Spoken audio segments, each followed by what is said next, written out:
babengaka les sages. Nolini. Noli Tambo babengaka kombo les sages depuis Paris a sali licenciement ya a licencié en fait ba chroniqueur naie depuis Facebook en fait depuis page a licencié ba chroniqueur naie les Ketchou na Cynthia Wadon. Mais moi là muso tangi kombo nani mona ya nani ya Karim Mokonzi o tangio. Mais ça ya ba demo passé na Karim Mokonzi. Ba demo 3 mois.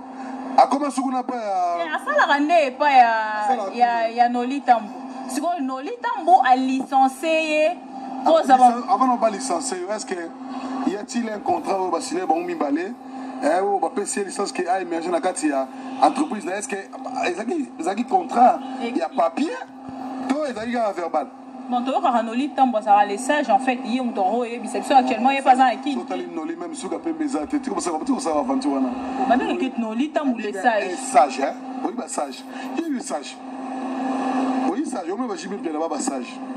Ba confirme le baba sage parce que ça là les cambo avec le moi sage père absolument que non ko li bandi wana ba sage ba ngoko peso li lo moko boye et puis abouti na vie na yo et bon Noli sage Noli Tambo les sages sage songo ya nini qu'est-ce qu'il a fait dans la chronique musicale pour lelo akoma sage bo bengi lelo je pense que on est Noli Tambo c'est très important alors je dirais que yoko licencié mutu côté zaté les gens font d'arrêt. Les gens pendant limite nos lignes dans la difficulté à facilité. Il y a $1,000 chaque fin du mois. À faut attendre 5 personnes.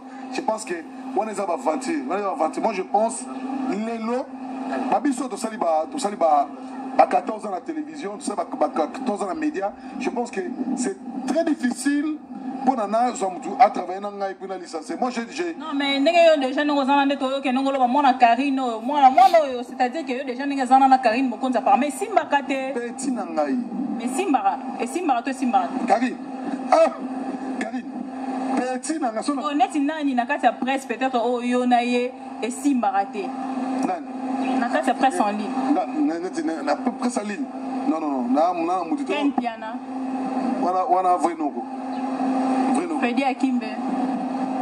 Il y a nani cameraman ya Adolphe. Ah on a peut-être le lolo baza. Il y a cameraman Adolphe. Attends on est ngai mais na surtout quand la monnaie a ça section internet. Moni top so bani internet na 2007 na yebaka kazai mutazo ana ngai DVD na mission na TV pour eleka na TV bisape mission ke bele na boka pe donc na surtout quand la monnaie konifot nani pena yo peut-être yo pour la personne par exemple bien maman ngé kende netnan quand on constate que ceux qui yo peut-être bebani yo za kolo site Congo ya Gabana aujourd'hui yo kolo chaîne YouTube Congo ya Gabana local là travailleur na yo net coordonnatrice na yo a solo la rana bibi kapinga yo petit ça na ba règlement na yo ya katana ni mamo est modifié ngai lelo ngana référence parce que depuis on va demander trop en référence à ni on a la référence déjà lelo na seul journaliste sur les actions invité à donner au débat de marteau ça la musala yo moni ko film la bague président parlement après sport marteau na ngaso une façon na beteli mutu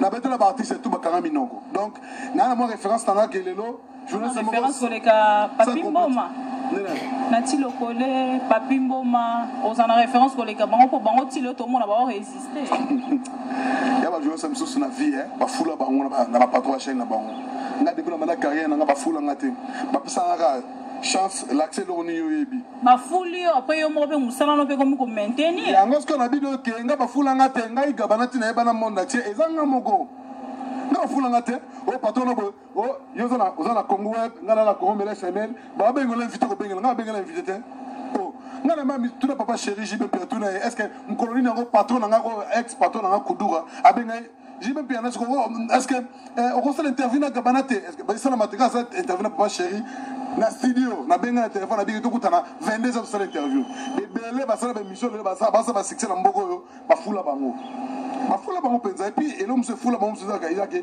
patron na hier aza aibani et puis chaîne en ça les chaînes les puissants parce que on travaille à 30% Attends, avec 30%, 30%, c'est-à-dire 30%, ça veut dire chaîne, on a 70%, il y a au dimanche, il y a 30%. Elle est tenue à caméraman, elle est à combien de pourcents? On a 80. On a par exemple ce qu'on a aboué, Karato Sigoyo, quelque chose se prépare. Et là, au moment où on a mis Kolo, on a une chaîne nationale, on a une chaîne de Baya, Babingana Bango. Un taux de. Non, moi, je suis un peu de